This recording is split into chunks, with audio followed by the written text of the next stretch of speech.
So, good morning, students. So, today we will discuss Unit 2, Session 2, Organized and Unorganized Retailing, that is, संगठित और असंगठित retailing. सबसे पहले ये एक्सप्लेन करने से पहले हमें पता लगाना है कि ये जो ऑर्गेनाइज रिटेल है और अनऑर्गेनाइज रिटेल है ये क्या होता है.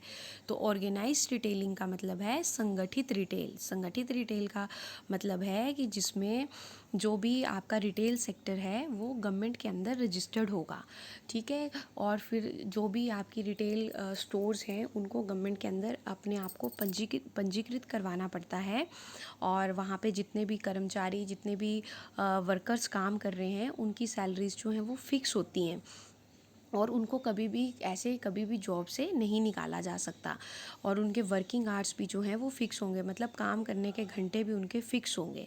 तो इसमें आप फ़ोटो लगाई है मैंने, ये आप देख सकते हैं कि ये फ़ोटो में जो जितने भी एग्जांपल्स हैं ये आपके संगठित रिटेल को दर्शा रहे हैं. ये सब संगठित रिटेल हैं. अब नेक्स्ट स्लाइड है हमारी अनऑर्गेनाइज रिटेल, दैट इज़ असंगठित रिटेल. तो असंगठित रिटेल आपका टोटली संगठित रिटेल से ऑपोजिट है.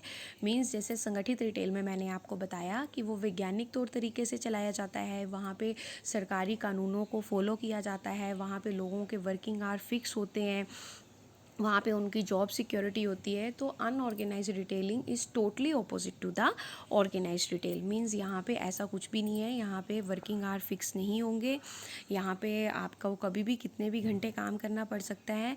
आपका जो भी सैलरीज हैं जो वो फिक्स नहीं होती हैं. जिसने आपको रखा है, जो आपका मालिक है, वो आपको अपनी ही मर्ज़ी से आपको वो तनख्वाह देगा.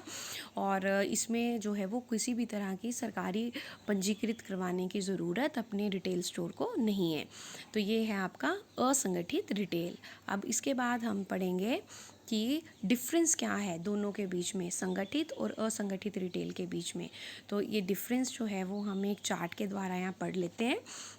ऑर्गेनाइज रिटेलिंग जो है, ऑर्गेनाइज रिटेलिंग मैंने आपको पहले बताया संगठित रिटेल, जिसको कि गवर्नमेंट के द्वारा रेगुलेट किया जाता है और जिसमें जो है वो आपके वर्किंग आवर फिक्स होंगे और आपको जो है वो एम्प्लॉयमेंट टर्म्स कंडीशंस के अंदर ही जो है वो जॉब पे रखा जाएगा.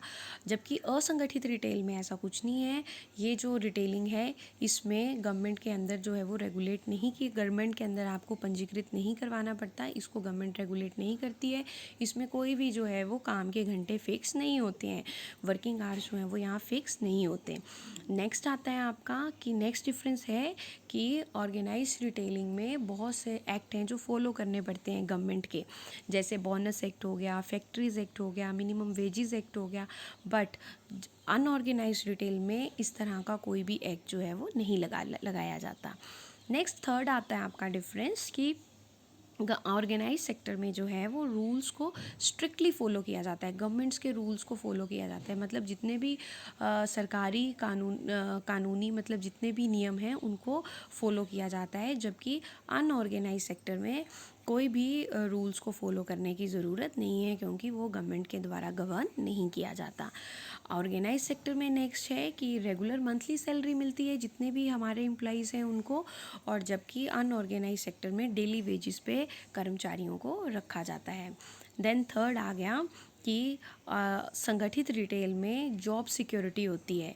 मतलब आपको कभी भी जॉब से नहीं निकाला जा सकता, पूरी टर्म्स एंड कंडीशंस के अंतर्गत आप जो है वो अपॉइंटमेंट की जाती है. जबकि अनऑर्गेनाइज सेक्टर में वर्किंग आवर्स जो हैं वो फिक्स नहीं होते हैं. तो ये था ऑर्गेनाइज्ड और अनऑर्गेनाइज्ड का डिफरेंस. मेन पॉइंट्स यही है कि वो ऑर्गेनाइज सेक्टर जो है वो गवर्नमेंट से गवर्न होता है, वो गवर्नमेंट से गवर्न नहीं होता संगठित रिटेल. संगठित रिटेल में काम करने के घंटे फिक्स होते हैं, असंगठित में काम करने के घंटे कोई भी फिक्स नहीं होते. संगठित रिटेल में जॉब सिक्योरिटी होती है, असंगठित में जॉब सिक्योरिटी नहीं होती है. तो ये 3-4 जो हैं वो मेन आपके जो हैं वो डिफरेंस के पॉइंट हैं जिनको आप एग्ज़ाम में भी लिख सकते हैं. अब नेक्स्ट आप देख रहे हैं ऑर्गेनाइज्ड रिटेल एग्जाम्पल्स, ये ऑर्गेनाइज्ड रिटेल एग्जाम्पल्स हैं, ये जितने भी मैंने यहाँ स्लाइड में फ़ोटो लगा रखी है ये सभी ऑर्गेनाइज्ड रिटेल में डील करते हैं। जैसे बिग बाज़ार हो गया, जैसे आप बच्चों को इंडस्ट्रियल विजिट पे भी लेके जाते हैं तो वहाँ पे भी आपने देखा होगा कि वो जितने भी आपके बड़े बड़े स्टोर्स हैं वो सारे ऑर्गेनाइज्ड रिटेल स्टोर्स हैं। मीन्स वो सारे जो हैं वो गवर्नमेंट के द्वारा रेगुलेट किए जा रहे हैं और वहाँ पे जितने भी आपके जैसे बिग बाज़ार हो गया, रिलायंस फ्रेश हो गया, वॉलमार्ट हो गया, रेमंड हो गया, ये सारे आपके ऑर्गेनाइज्ड रिटेलिंग में डील करते हैं। नेक्स्ट आ गया आपका अनऑर्गेनाइज्ड रिटेल। अब ये जितनी भी आप नॉर्मल शॉप्स देख रहे हैं जैसे करियाना शॉप हो गई, बनिया की शॉप हो गई, जैसे मोची की दुकान हो गई, फल विक्रेता हो गया, सब्जी वाला हो गया, ये सब अनऑर्गेनाइज्ड रिटेलिंग है जिससे हम रोज़मर्रा की ज़िंदगी में हम अपने आसपास देखते हैं। वो जितनी भी हमारे आसपास रोज़ की रिटेलिंग हो रही है वो सारी अनऑर्गेनाइज्ड रिटेलिंग है। मतलब कोई कहीं भी दुकान खोल के सामान बेच सकता है, उसको कहीं भी गवर्नमेंट के अंदर रजिस्टर्ड होने की ज़रूरत नहीं है। तो अब इस सेशन में जो आपके इम्पॉर्टेंट क्वेश्चंस बनते हैं वो यही है कि व्हाट इज़ ऑर्गेनाइज्ड रिटेल, संगठित रिटेल क्या है, असंगठित रिटेल क्या है, और संगठित और असंगठित रिटेल के बीच में डिफरेंस क्या है। तो आपको ये मीनिंग जो है वो 2 मार्क्स में भी पूछे जा सकते हैं और एक बड़ा डिफरेंस आपको 5 मार्क्स में भी आ सकता है। तो ये आपके इस सेशन के इम्पॉर्टेंट क्वेश्चंस हैं। तो आई होप स्टूडेंट्स कि आपको संगठित और असंगठित रिटेल पूरा पता चल गया होगा।